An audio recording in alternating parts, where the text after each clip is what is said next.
So, just by way of a quick introduction, for those who don't know me, my name's Tony Moretta from Digital Jersey.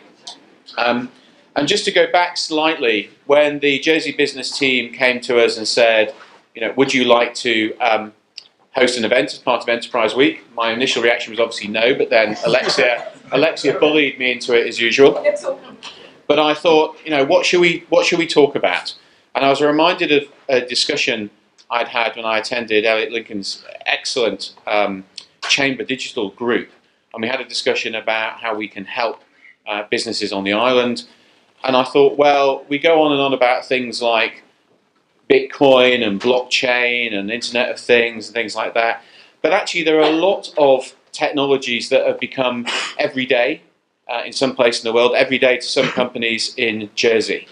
And we thought, let's talk about some technologies that companies can use now, where there are people already using it in Jersey, there are suppliers in Jersey as well, and educate people about the benefits you can get very easily, very quickly by implementing some of those technologies. There aren't many opportunities for businesses, particularly small businesses, to implement things which will both create efficiencies, save money, but also improve the service to customers. And tonight you're going to hear about a number of those technologies. You're going to hear about online booking systems. You're going to hear about payment systems. One of my particular favourites is Contactless, and I'm very pleased to see more and more businesses are using Contactless. And I have to say, I think I was at one meeting of retailers, and a few retailers were a bit scared, a bit concerned about introducing Contactless. Would it confuse their customers? But actually, interestingly enough, if you look at contactless use in the UK, particularly in London, for the first time ever, cash is being seriously displaced at retail. Consumers are really stopping to, and those of you who spend a lot of time in London will know, you can get away with not having cash these days, just having a contactless card.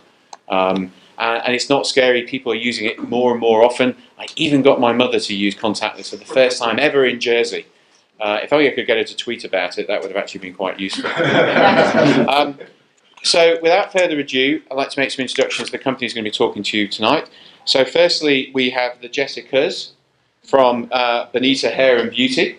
So I should come and see you, because I could do with both of those things, some hair and some beauty. So maybe I can go online and book an appointment after tonight. Jessicas, would you like to come up and go through your presentation and talk to people about what you've been doing? Do you want to stand in front of the microphone? That might help.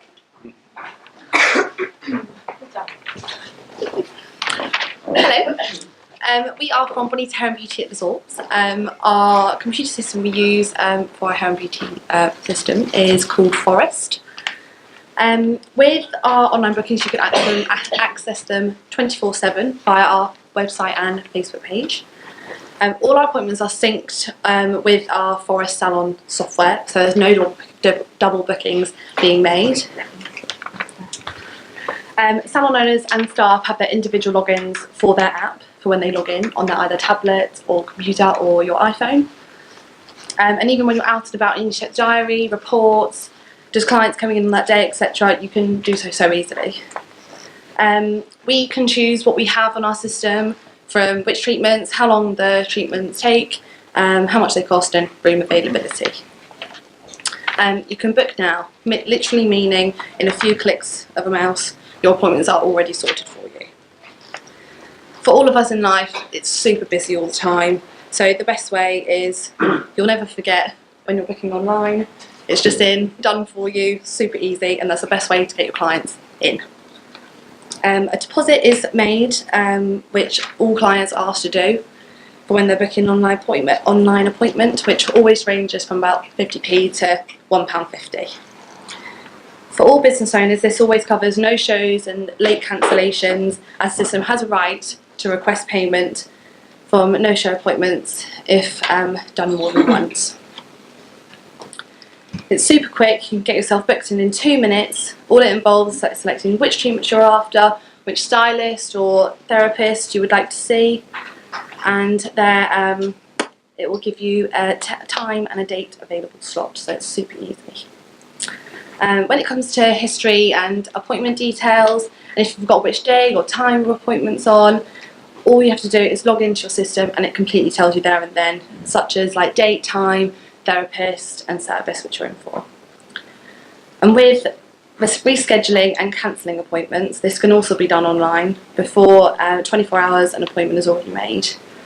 And also we will be showing our system later on in the presentation. Come on. The important features for business owners in particular as well. So we have two separate... Jessica, do you want to say onto the microphone so people at the back can hear you? Can't hear me, sorry. Okay. So we have two separate businesses. One is hair and one is beauty, but we try and kind of merge them together so it's easier for all of our clients really. So, but basically Forest has been able to merge them together. So we have one system with two different businesses on there, so we can each kind of choose if you want to book a hair appointment while you're in beauty, you can do that. So it's easy for our staff as well. So each staff member has their individual login and they can book their appointments, and as soon as you book an appointment it says that it's come under you, so if there's any mistakes or anything then we can kind of refer back to who's made the boob as such, and we can try and correct it a little bit. So again, like Jessica was saying, booking is made 24/7. We each have also a login on our phones and on our tablets. So if we're out of the salon, we can log in through that and check the system. Point of sale. So when we take a hair appointment or a beauty appointment, when it comes to the point of sale, it's pretty simple. You've got all your retail as well there, so if a client wants to buy retail, and also vouchers. If clients want to buy vouchers for relatives or friends, then you've also got that there. Having a computer system increases client visit and spend. So every time they come along, they get a little, what we call a treat card, which is similar to like a Boots card, and you get your points. Of course, points mean prizes by the end of it. You get your clients, coming back for their regular treatments. Again, another really good thing is stock control. For many businesses, I think that it's one of the hardest things to try and keep track of all your stock, whether it be professional as well as retail. So that's a good one. We literally just click onto reports and it tells us how much we have in stock, what we need, and so on. So going back onto reports, sales, stock, turnover reports, as well as staff. So if we needed to see how many hours each staff member has worked, again, we've got that on there as well. Endless emails. So the support that we get from Forest, which is the system that we use, they're always on an email. We can phone them, and they're pretty quick to act and help. Only downside, I would say, to having a computer system rather than a book and a pencil or a pen is internet. So the system is based online. So when the internet drops, it can be a little bit of a pain to try and get it back up. But we do, like I said, have it on our phones and on our iPads. So we've always got a couple in the salon, so that should the system go down, we can access it through there as well. Perfect. So what made us decide to go online?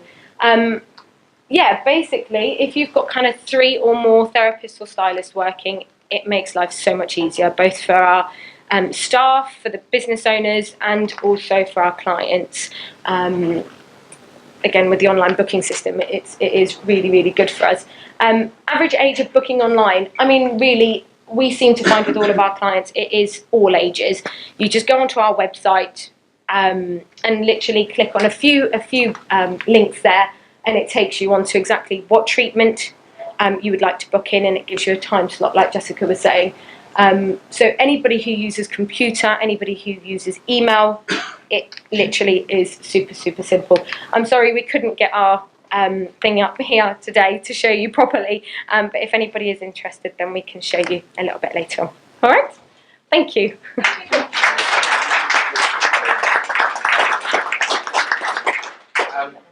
So before we move on to Nassit Solstock, can you give people a quick idea of what are the costs of using Forest? So we actually bought a computer with them as well, which made the deal a little bit cheaper. So we've got a touchscreen computer and kind of the till and everything that goes with it, and it was approximately about 3,500 for each of the systems. So we've got a hair one and a beauty one. And then on a monthly basis, you pay, I think it's about £60, and that's literally just to cover all your support. That also covers your text messages. So every client that gets booked into the system, you have a text reminder. So it sends them a quick text to say, we look forward to seeing you on this time and on this day. So that also covers. And that must have been quite a substantial investment. Yes. Did you have to sit down and put together a business case? Yes. And work out all your costs right now before you made a decision? Yes, we did. We had to think about that. But I think going from, well, when I first started, Anita still had a good old book and a pencil. And to be honest, that is one of the worst things you can do, because we have, 20, 30 clients in one day, over 5 therapists or stylists. So to try and get that amount of people into just a book is pretty difficult. So I think it was a no-brainer for us having that many stylists and staff. We needed to have a system that would help us out, really. So, yeah. Perhaps, Nassie, do you want to speak about your experiences, and then the audience can ask questions of all of you? Restaurant or eaters? No, restaurant. Fabulous. Yes. I'll be fine. You can say about it. Right, I'm Natalie Duffy from the Salty Dog. Back in 2010, I had been considering moving to an online reservation system for quite some time. Our restaurant had become increasingly busy, and the traditional handwritten reservation system we were using to that point was proving to be time-consuming, difficult to manage effectively, and very often inaccurate. For me, it was a no-brainer to adopt a computer-based reservation system. However, what we ended up with when signing with Top Table, making sure I'm going the right way, what we ended up with was when signing to Top Table, as it was known then, was so much more. Top Table became part of the global network now known as Open Table, which has an impressive network of worldwide affiliates and partners, opening up potential bookings way beyond the boundaries of our shores. Not only were we able to streamline our booking procedures, we were also able to maximise booking potentials of tables, easily customise and particular service, acquire security for large bookings, and edit reservation details relating to client requests. The software was practical and easy to learn. Staff training was straightforward, thus making the transition from paper to digital smooth and painless.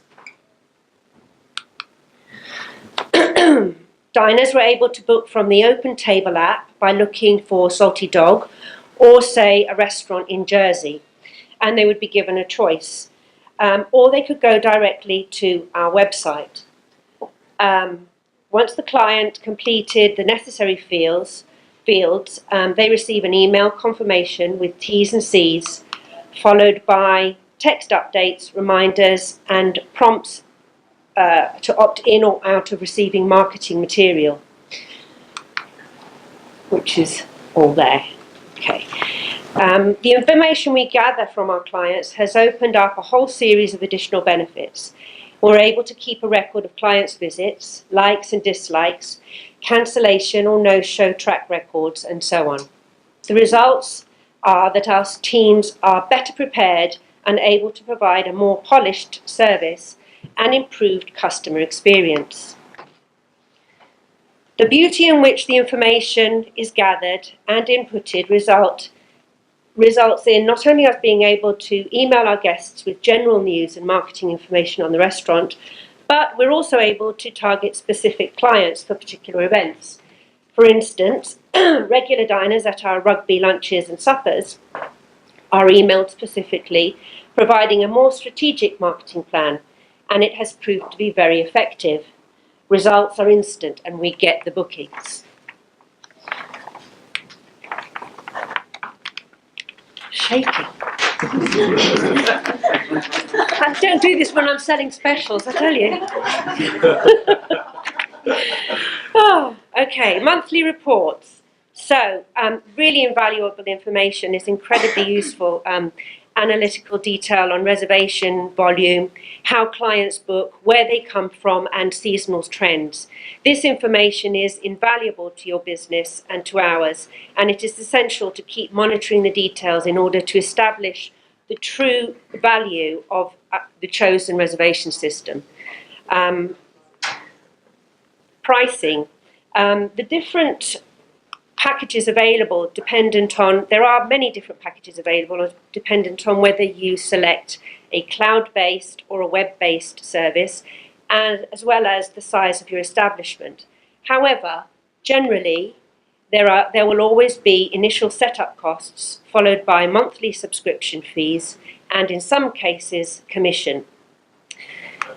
There are a number of online reservation systems being used locally.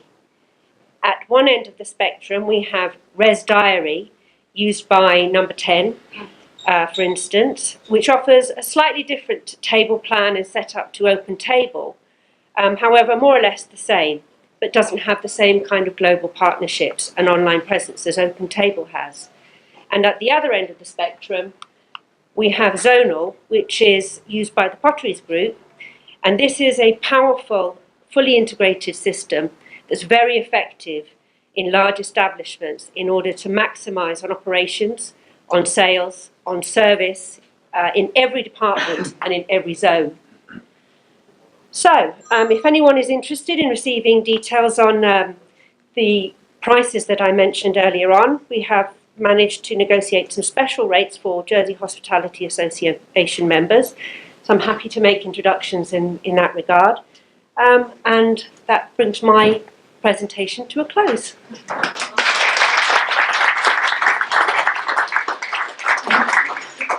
Thanks, Matthew, for that particularly comprehensive review of the table booking options. I was going to say, other booking options are available. No, that's really interesting. Do any of you, bearing in mind the time, any of you have any questions for either Jessica's or for Natalie? Yeah. Roger. Just a quick one to the ladies. They're all ladies. I was differentiating by plural. So, not very clear there. Sorry, apologies. Just to yourselves, I may have missed it, but you're talking about how it manages all your bookings and the time utilised by your staff. Does that directly connect to your payroll? Yes. Yes, it can do. Currently, we just use our reports. Take all the information, so the hours, that's what you mean? So the hours so that, hours there, literally. Associate with the employer ID and it just transfers the Yes, data and then just pays. yes, you can put it all into an Excel document or you can take it straight through into So payroll. does that put Yes. Oh, that's great. That's what I was keen to understand. And there was a question for either or. Yeah. Sorry. I've seen your moment, so I write things down. A lot to take in, isn't there? Yeah.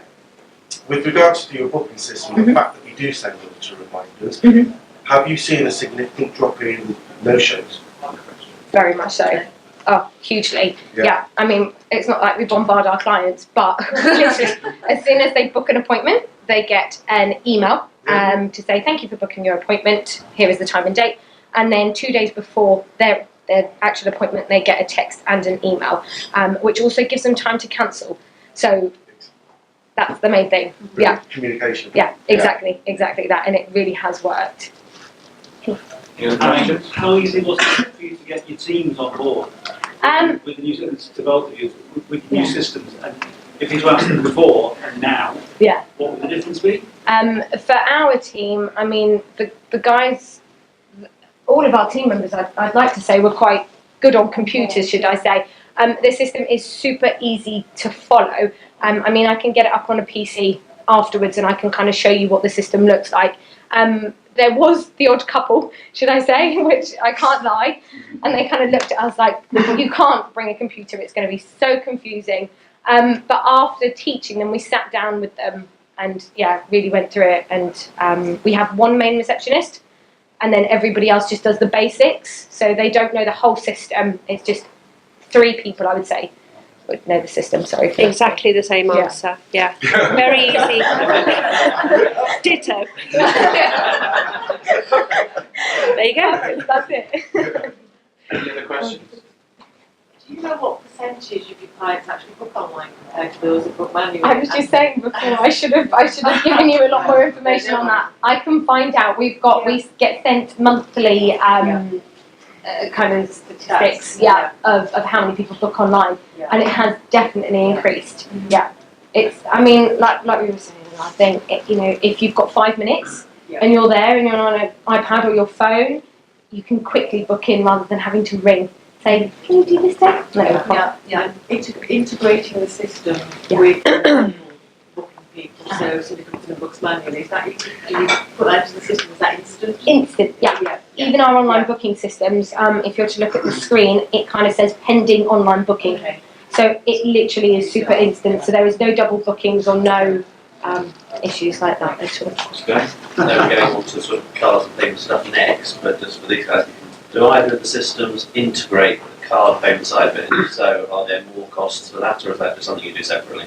Separately. We have a separate card machine that kind of goes with it. I mean, once you do, at the end of your day, for instance, you have your daily takings, you kind of just double check as such with the system. But yeah, they're two separate. And with ours, we have a security credit card vault which can keep a track record of people's credit card details in order to secure a reservation. We never need to use it, thankfully. Same as ours. But it's not integrated into our till system, and I'm pretty sure that Zonal is. Yeah. Ours do the same with the online booking system. We kind of follow the T's and C's and do it. Any other questions? Well, one here and then one back. Just coming back to what Natalie was saying, and the girls there, and really to the wider audience, how many people would rather book through Open Table than ring back the phone?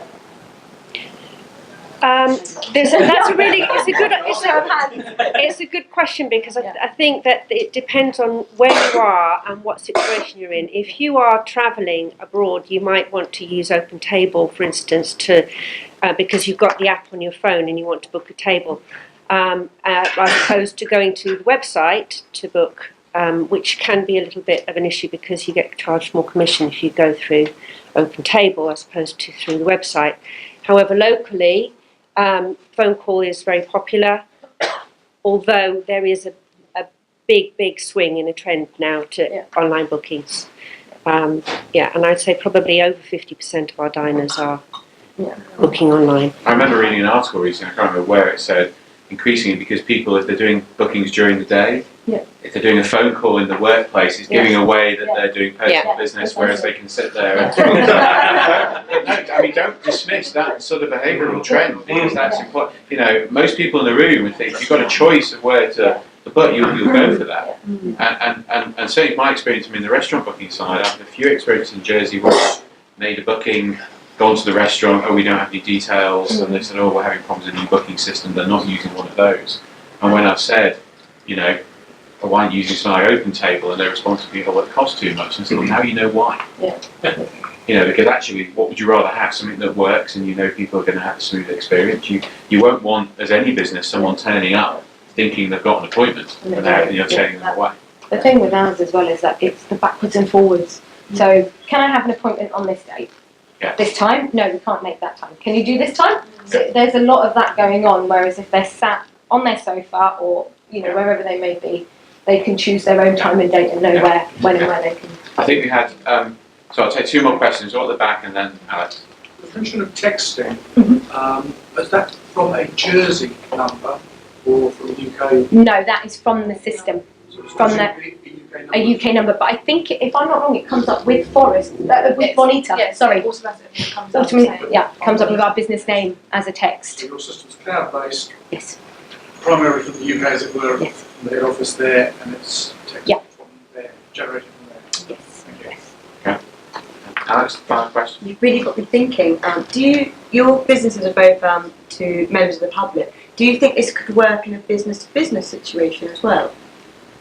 Or why wouldn't it? I mean, I don't know. So, where you're dealing with lots of members of the public, I can see where there's it would work very well. But dealing with one business to another business, could you see corporations going on to using kind of like an online reservation system as well? I don't think any other companies Sounds use like a it. business opportunity. But I just don't know. Just think about whether my clients would use an online reservation system. But I can certainly see how it would benefit us. Yeah. But it's just whether my clients, unlike members of the public, would have the appetite to use it. Well, they would individually though, wouldn't they? So Yeah. Yeah. But I don't know if there's added complexity there. But look, well, at the end today, you have a chance over drinks to talk to the ladies here about their experience if you want to hear more. But please join me in a round of applause.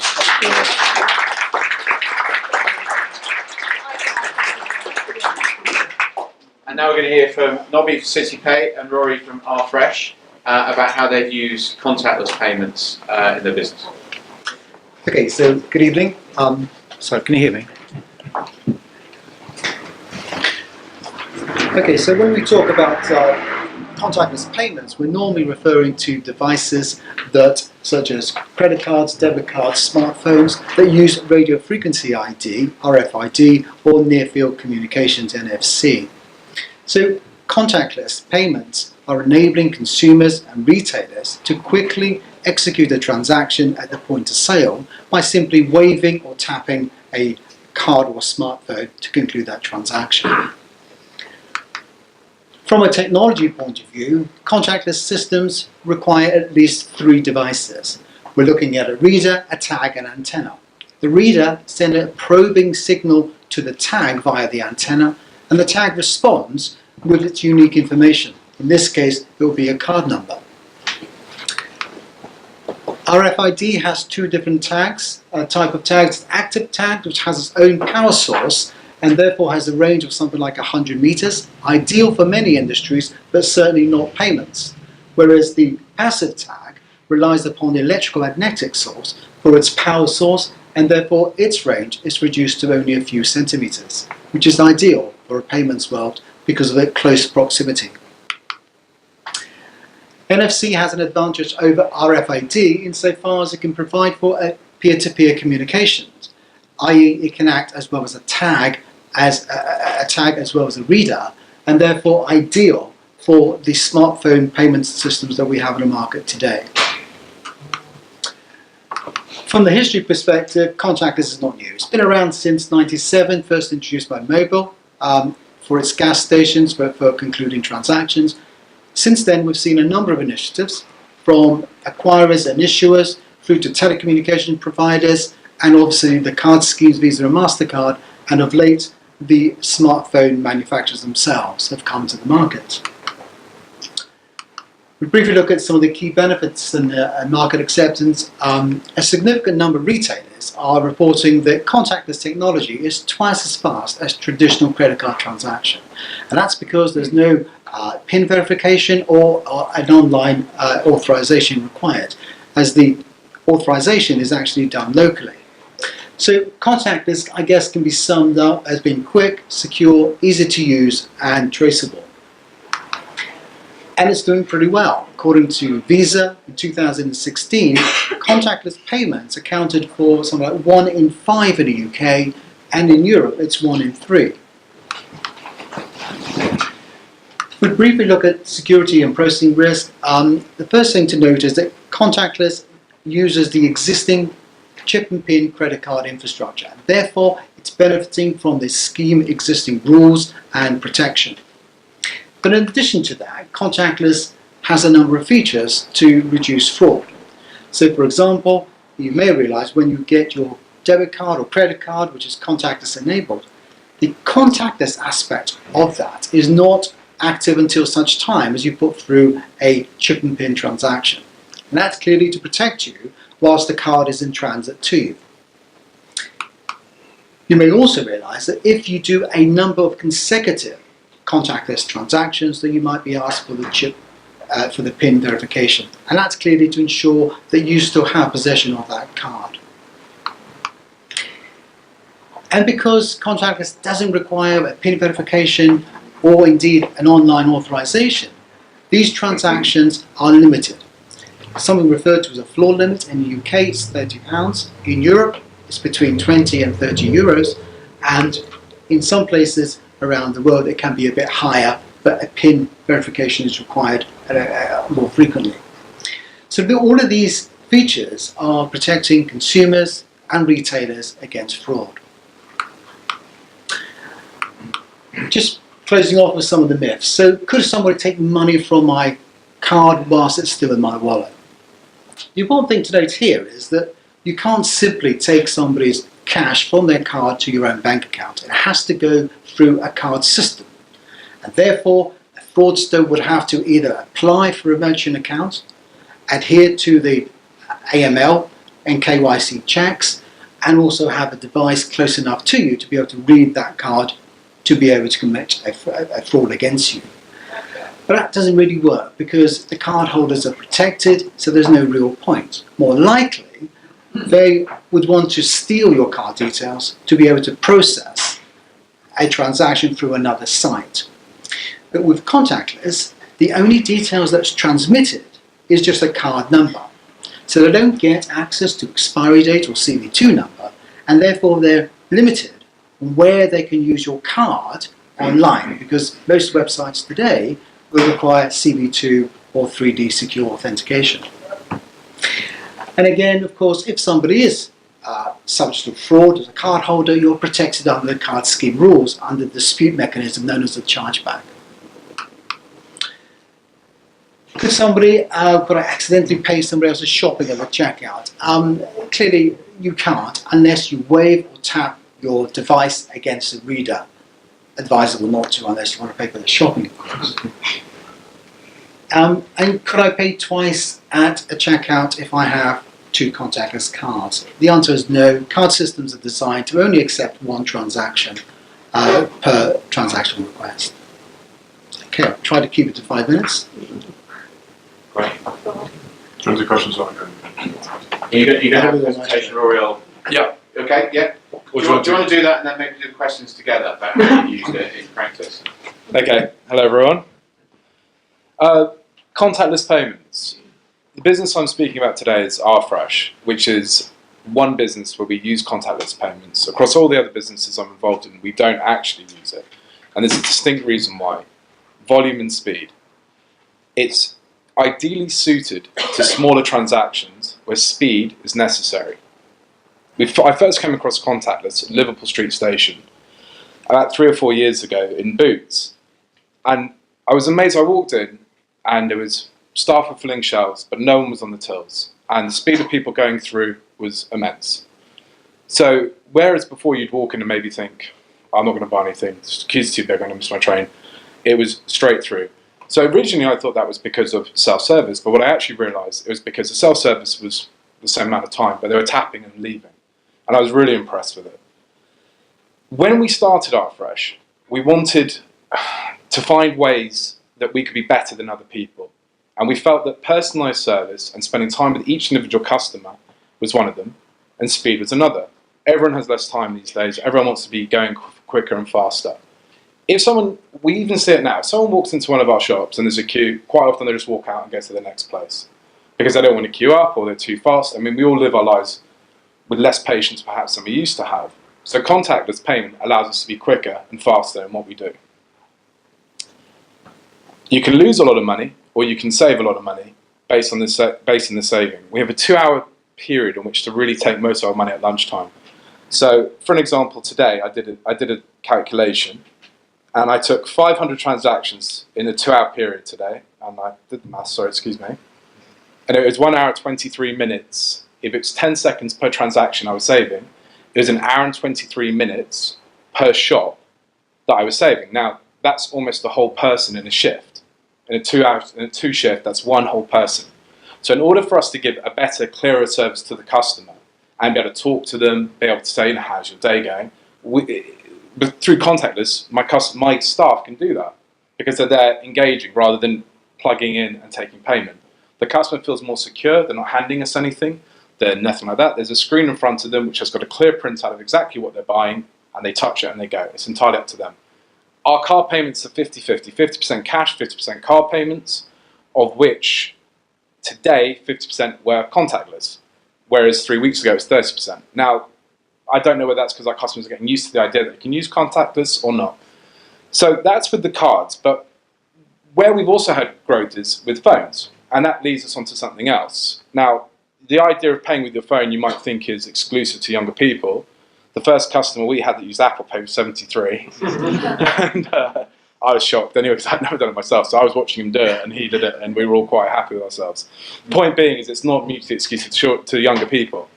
The more important part of it is through using your ID through your phone, we can interact with that customer now.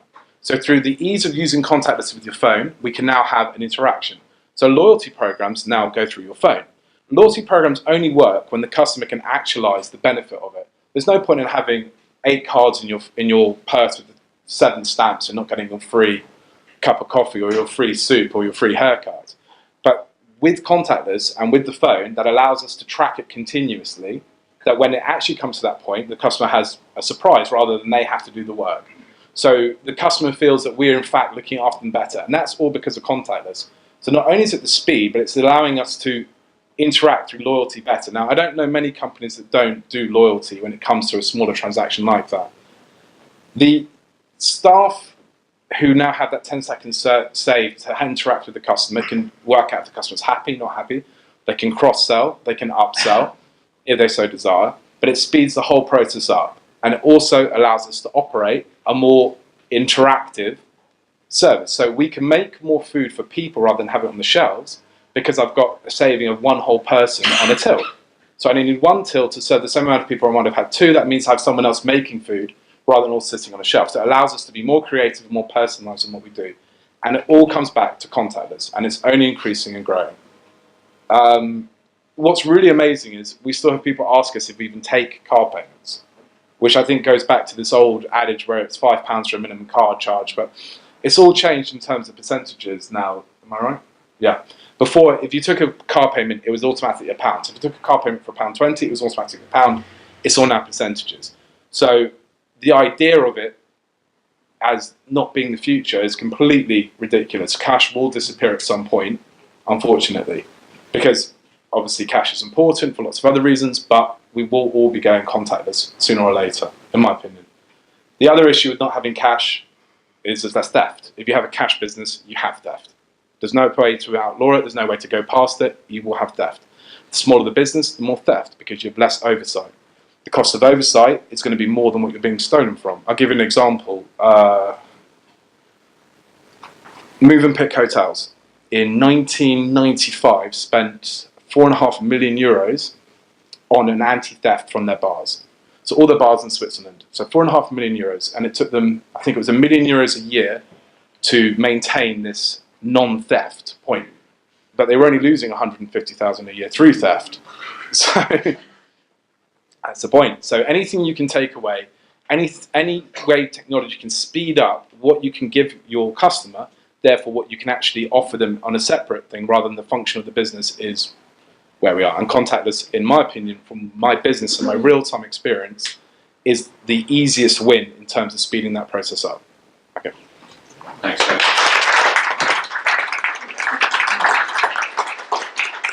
I'm sure we must have a few questions on this subject. Who's first? I'm consistent. Great presentation, both. Every day's a school day, and I've just been overdosed. Quick question, you're talking about the contactless. Yeah. Have you looked at maybe combining that with like beacon technology? Beacon? Proximity. I don't know what it's... Okay, so if somebody's within a certain distance from your premises, there's a likelihood that they're coming to your premises. Well, no, I disagree. If your phone is your personal property, and any company that is overly aggressively getting into your phone or contacting you, in my opinion, is too aggressive. And I think it puts people off in the long run. I think people should organically want to come to you. We're all going to get more and more bored of our information being shared and of people having too much access to us. And that is a prime example. If people want to come to us, they've got to come to us because of the food and the service. This is just a benefit. All that's amazing until everyone's doing it, at which point I think it pisses people off. Pardon my language, sorry. It's okay. Right here. Pass the No, okay, great. Sorry, that's my opinion. No. John was asking the question, just put it out there. John, really, that's a great presentation there. The moving to contactless, I think it's great to see in Jersey and the productivity that you made very, very clear basis for. You mentioned the cost side. Yeah. There is a culture of everyone thinking 3 or 4%, how can I sell a can of Coke for it? How affordable and what sort of costs on the sort of sub £5, £10 transactions are you going to realistically have? Okay, so historically, as Roy was alluding to, debit cards used to be a fixed pence per transaction. So whether it's a penny or £10, that was quite costly for a low value transaction. But the systems have all changed now. So it's all gone for a small percentage. So debit cards have gone onto a percentage, and therefore for a high value transaction, that's actually quite expensive. But for low value transactions, it's a wonderful win. So that has certainly changed, and that's changed the opinion of a lot of people. And that's what makes it possible to move to cashless, because Absolutely. it's actually in that £10 range. Yeah, absolutely. From a practical point of view, getting change, going to the bank, trusting someone to do that, counting change out, cashing up, say 2 hours a day. So let's say 2 hours a day at £8, £16, then you've got to trust the person. That's another opportunity for theft to happen. It's also another that's more oversight. So by the time you add on these small percentages, in a sense, yeah. Also, contactless, because it's now net-based, the money's in my account almost immediately, isn't it? It's normally between 3 working days. Yeah. But you can get it next day. Plus, you pay bank charges. If I'm taking secure money to the bank, they're charging me anyway, and they literally make it up as they go along. So bank charges is and you'll say, what are all these for? Right, we're not starting that debate. Don't worry, Neil. We all love our bankers here at Jersey. The point I'm trying to make is, at least we've got a contract with exactly where we are, whereas banking charges is a lot harder to decide. Yes. I'll get them off. Yeah. Your system had that, is it fully integrated? It's like Yes. a fully EPOS system with a contact. It is. It's also cheaper than other systems. Costs came as a bundle with it. Yes, well, no, we were looking for a system, and we wanted a system where we could, which is slightly away from contactless, where we wanted to be able to adjust pricing and menu items, and it'd be cloud-based. The till system itself works with the software, and it's all integrated into one system. The reason we have the terminal where you can see and do that is when we're doing all the charges, the customer agrees whether they're paying for it. When they don't disagree with on that, it's I'm not going to say their fault, but that's what they've been charged. So they see before they contact, it gives an itemised bill, then they pay for it. So they feel completely in control of the transaction, but also the smaller terminal acts as a backup. If the big terminal shuts down, the smaller one can be used. So it's actually a safety net at the same time as being an interactive thing for the customer. But it's all fully integrated. And then we chose the payment system, i.e. whom was our merchants, if you like, which is CityPay. Yeah. And the reason we chose CityPay is because they're local. So if I have an issue, I can call them up and say, what the hell? If I get offered much better rates, I can say to them, what's going on. Which you won't. No. The point being is, that point of contact with the payments and with it all being online allows me to deal with a smaller local company rather than a big multinational whom I have no idea who I'm speaking to. So it's weirdly, the world's got bigger, but in fact it's allowed us to be smaller. That is a very good point. Here, unlike some of the other things you might hear about tonight, we do have a local player here, and it's useful to have that. But apologies to Barclays Merchant Services representation in the room. Any other questions? Is there any plan to increase the limit for contactless globally? I think it will. Interesting enough, for those of you who used Apple Pay and Samsung Pay, that uses the same infrastructure. And in that environment, acquirers can actually increase that floor limit to a substantial amount. The highest we have is one of our clients who is at £5,000. Okay, but that's quite a gamble. So if somebody walks in, takes your goods, just swipes the card, that's a gamble, which they were prepared to take because of their circumstances. But yes, I think that will naturally increase. So just as an illustration, how many people here use Quick Check in Waitrose? Yeah. Well, must be a few people. I think you've seen the app now. So you can use the app on the phone and not need a scanner, you can scan everything, you can see more detail on the screen, but you can pay with Apple Pay at the end and it can be any amount. Yeah. So you can go in and do everything with just your phone and not have to, no scanner, no cards, no loyalty card either, which is interesting. Another question? Sorry, there was another question, a few questions there. It's sort of out on the fringes of what you're talking about. I'm just interested in stock taking because there's a common theme which is risk reduction through using technology, and some of the near field technologies you talked about. The idea of going to a stockroom, just holding up a phone and not being able to read everything in the stockroom to reduce time. Do you see any of that coming through? It's not here yet. Like it has, because the cost of the chips were too big. We looked at that. Yeah, it's expensive. The system these guys have got Clover, which is a fully integrated end-to-end system. So it deals with integrated payments, stock control, and it's all cloud-based. So very similar to what these guys are doing, but a lot cheaper. Yeah. And it's integrated. So you've got the credit card, everything built in. So you don't have to worry about having another system to reconcile against. I think where the technology moves will just very much depend on the players. But the contactless is a technology that's been used for a number of things. Payments is just one, and it naturally move into areas and then perhaps niche areas. I think there's a threshold. There's a threshold in the business because there's administration involved. So we have an amount which uploads onto our system every day because we have a preset amount of stock that gets produced. So therefore, if something's missing, we can very quick and real time do that. But that also gets adjusted. Now, every time you take something that somebody who worked with was scanning, let's say they were going to the stockroom and taking 10 Cokes and scanning those back onto the shelf, it's quite a lot of admin for a very small win in a small business. So I think that the threshold is the size of the business, the amount of stock, realistically. Yeah, no, what I was talking about is you can actually go to the door of a stockroom, Yeah. hold up your phone, and it does the stock take for you. Well, that's... That yeah. wouldn't be, And the cost of the tags at the moment Yeah. were expensive. You still have to put the tags on, that's supposed to be set up. Yeah. So that's still quite a lot of human interaction. So again, it's still a threshold for the amount of admin and cost that would take. There will always be, the benefit against the cost. And going back to the moving pick idea, obviously the big Swiss, that one can be that way. Whereas if you're like a car manufacturer with £1,000 engines, that makes a lot more sense than that. But I think on a smaller scale, I just don't see the benefits. I'm afraid I'm going to have to stop the question here, but the guys around, you're doing demos, aren't you, afterwards, Nobby?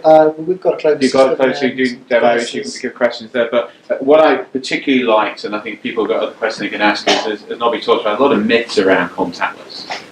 And I think, perhaps the education campaign industry's not been great, but I had to share a story I read last night that a judge in Devon was panning contactless and saying how insecure it was because somebody had their contactless debit card stolen next to their bedside cabinet when they were asleep and a thief had bought some stuff. What he didn't criticise was the fact that the victim also had their PIN number written on a notepad next to the card on their bedside cabinet, and the thief had actually cleared their bank account via an ATM and some more expensive transactions, and yet the judge picked on contactless. Yeah. So there are a lot of myths out there, which I don't think are warranted. But thanks, guys, and a round of applause.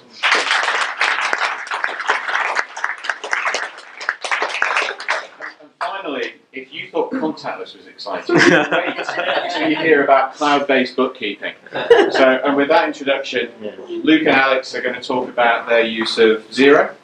Yeah. Well, we're already overrunning, so...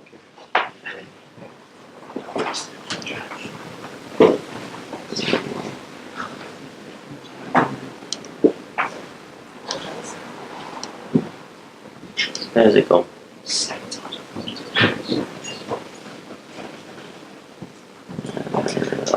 It was meant to be just I can see it. Can you?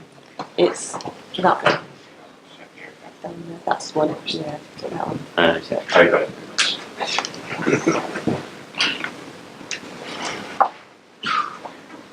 Hi everybody, I'm Luke Smith, I'm from Purpose, and we're a gold champion partner with Xero. We've been using Xero now for about 5 or 6 years with all our clients. Xero is a very exciting cloud-based, it is actually very exciting, it's disruptive and it's changing the accounts industry. I've been predicting the death of bookkeeping for quite some time now, and it is going to happen. Xero last year grew 51% to 717,000 subscribers, and their turnover last year was 120 million sterling, so they're growing fast and there's a lot of people taking it up. In terms of Jersey, there are 2 gold partners in the Channel Islands. The other one is over there, so you can ask me some difficult questions later. But other than that, there's not been a lot of take up. There's 2 or 3 bronze partners, which means they have 25 organisations on. We're probably looking at less than 1,000 businesses in Jersey on Xero. So there is a competitive advantage involved in moving.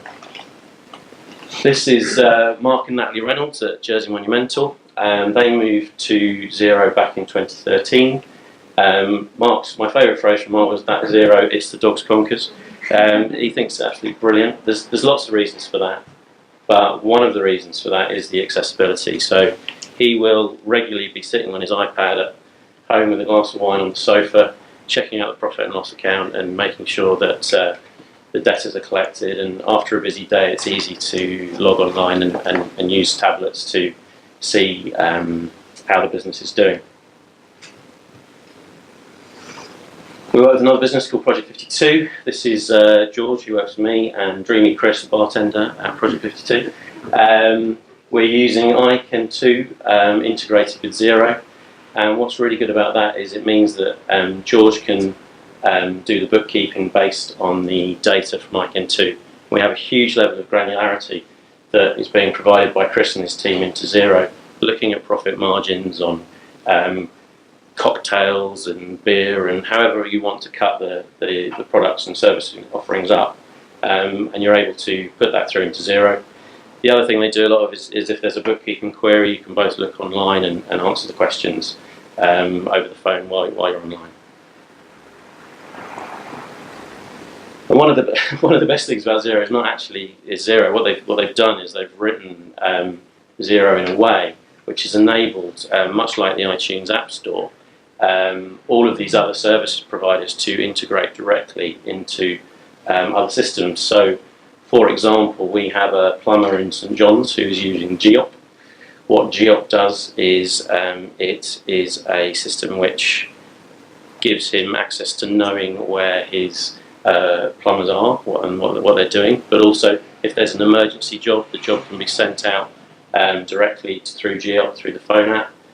When the plumber is finished, if they want to, they can click the invoice button and that invoice will flow directly into the accounting system to be able to chase for debtors and other things like that.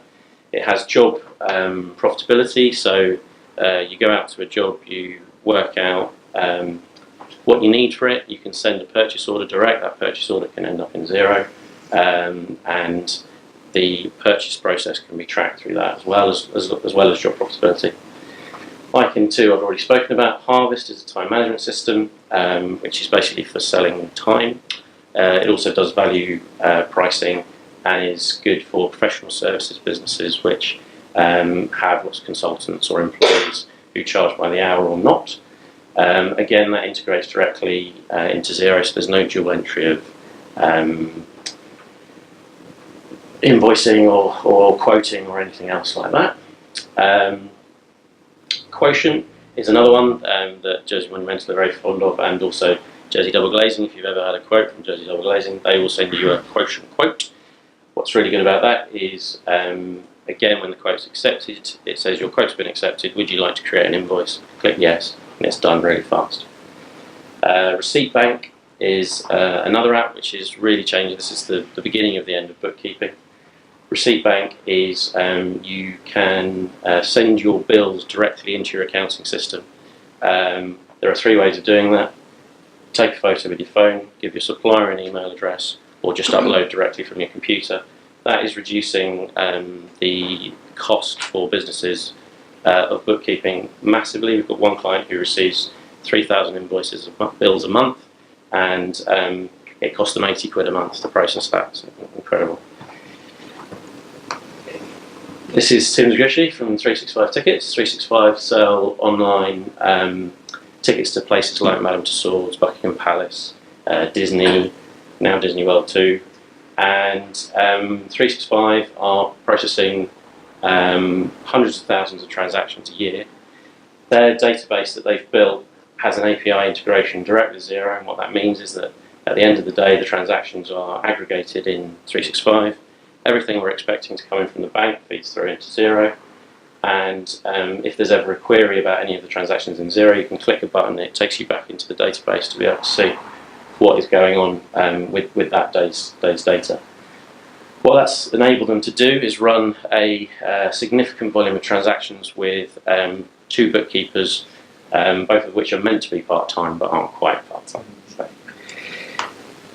these are the guys from Incase: James, Ollie, Gordon and Tom. Tom is living in London. Quite a few you probably know these guys. They've been hugely successful at growing their business, and one of the things that they do well is expenses. You'll see them out in pubs and restaurants and entertaining people. What they've been able to do, which is especially helpful for Tom, is Xero has an app which is the end of paper-based receipts and expense claims. You just take a photo with your phone again, say what it's for, and you submit your expense claims automatically through the phone, which is fantastic for people that are out and about and travelling all the time. Boring but important stuff. So, data security and integrity. Backups are kept constantly and remotely across multiple locations. Encrypted data stored securely. I've only known it to be down once or twice, I think. In for an hour, and that's always planned. It's never gone down as well, unless the internet's down, obviously. Different staff can have different access, so if you want to say only Alex can have raising invoices, you can do that, and you can have multiple levels of access for that. And it works and is regularly updated with new functionality, so they're constantly improving the product, and there's a roadmap which shows you over the next 12 to 18 months what it actually looks like and what's coming next.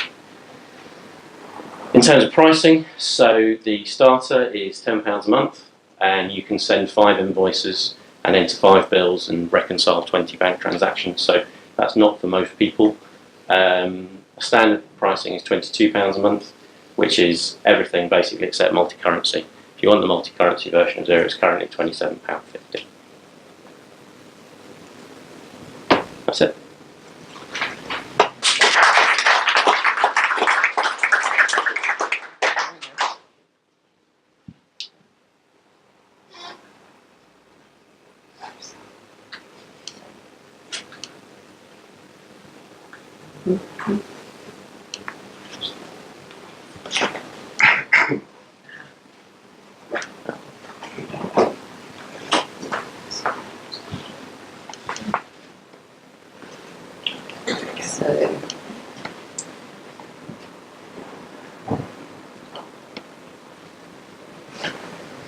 Me.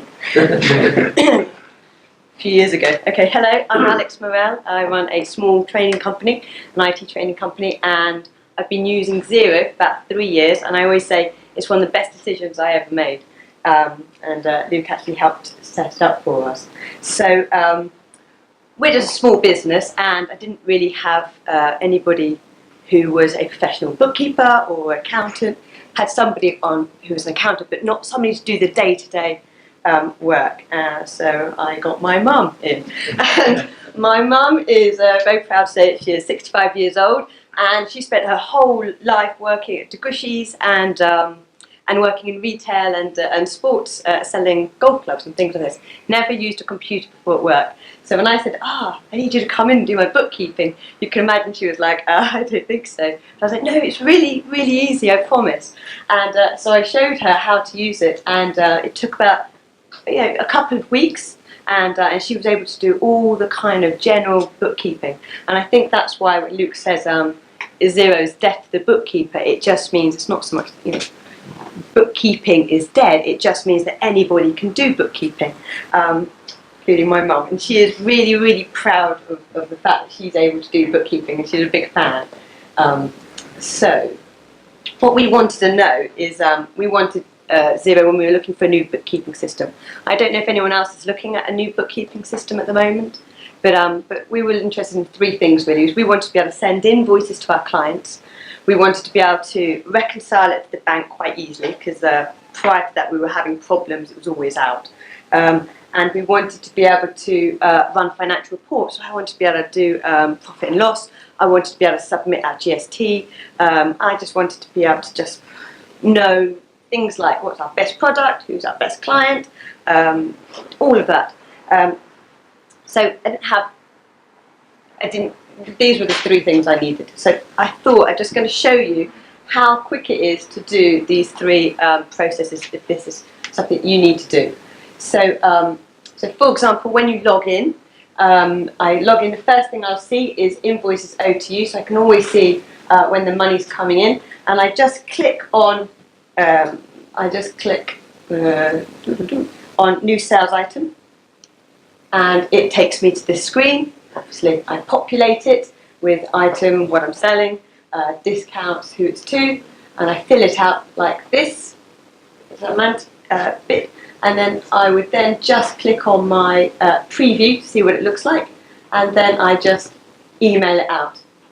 You can, this is all preset, I can tailor it if I want, and then to send it, no prizes, I click send. That's it. So you can all learn how to do that really, really quickly, and that's gone out to the client, and then hopefully they pay in a nice, timely manner. And actually, one of the things that we do report on is at our directors meeting is debtors, and of all of our business, worries, trials and tribulations, debtors is never ever a feature. We never have problem with debtors because you can automate things so that you can have reminders going out just when it's due, 14 days after due, and then 30 days after it's over, I have like a real emotional, I have to pay my staff, please pay me, and yeah, debtors is not a problem. So then you have working capital. This is obviously all fake, but I'd like to think. So you can see up and down, and if this comes as a stream direct from NatWest, you can have it with HSBC as well, another business. So this comes in automatically from NatWest. Don't do anything, it just comes up live. And when my mum needs to reconcile, she sees that, clicks on it, and then this appears. So we've programmed in angel cleaners, very, very good local business. We've got a rule there, so it automatically knows, angel business, that must be for this. It goes into the right journal, and all my mum presses is, she presses the OK button. So that's how simple it is. This one here, RBC, it's noticed that we've sent an invoice to RBC, it's the same price, all matches. All she would do is press the OK button. And this one down here, I've gone away, spent some money in a hotel. Okay, so we've never done that before, so it's a one-off. She would have to fill in Sefton Hotel, why, what, and then you guessed it, that OK button will ping up, you press OK. It really is a matter of minutes. It doesn't take a huge amount of time or skill to do this.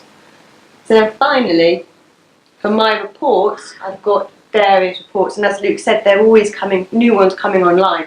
You can see these new ones, they weren't there before. So I can just click on any of these, and it just brings up all the details that I want, and I can drill down and down and down and analyse what I need. What I also like is that you have the app. So I can click on here and I can see who owes me money, which invoices are outstanding, and what else can I do on there? That's normally what I'm looking for. I could do the bank rec, yes I could. And your expense claim. And expense claims and take photographs of things. But it is it's a nice piece of software. So that's it. Thank you.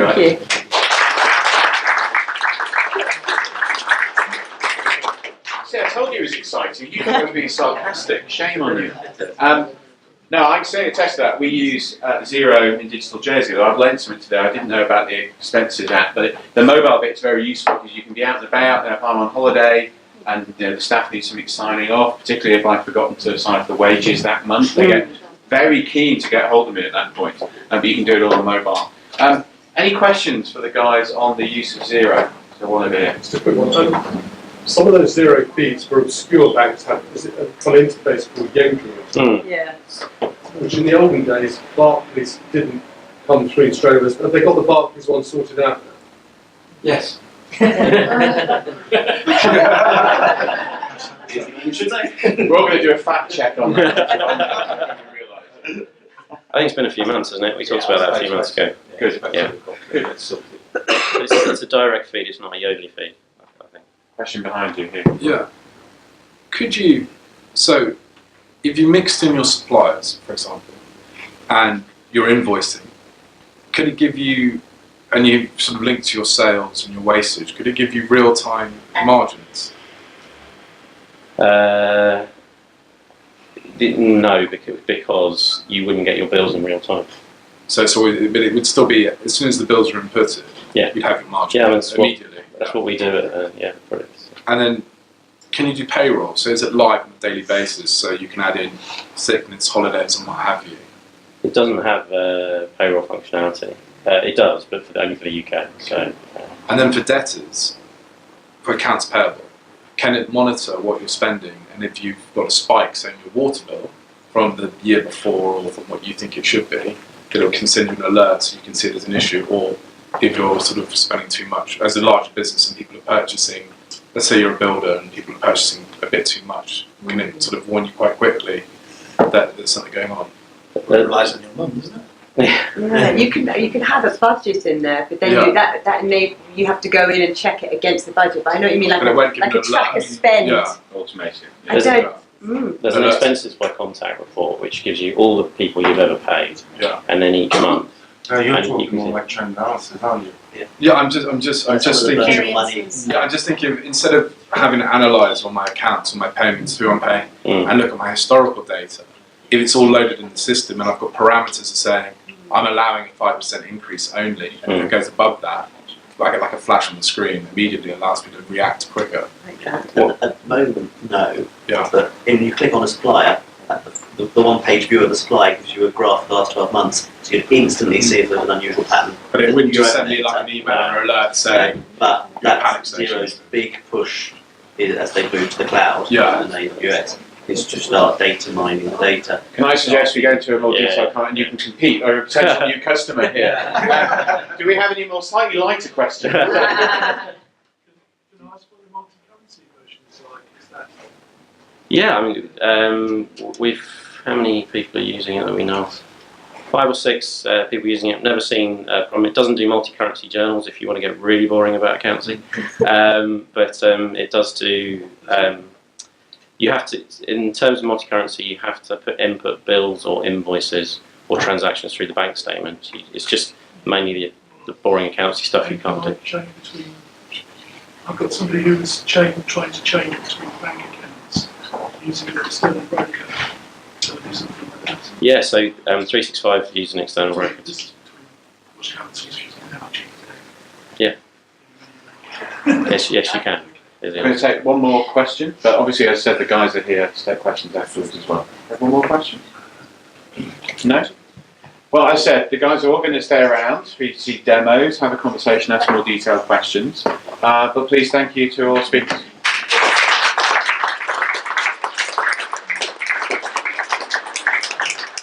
And now I'm just going to ask Elliot Lincoln, new President of the Chamber of Commerce, to give us his final thoughts. Thank you. Thank you, Tony. Come on back. No jokes about President Lincoln and literally just a few seconds just to say thank you to all of the speakers today. So thank you to the Jessicas and thank you to Natalie. Thank you to Luke and Alex and Nobby and Rory. I hope that's been really educational. You'll find, I know there's lots of small business owners here, so hopefully you found something that you might be able to use.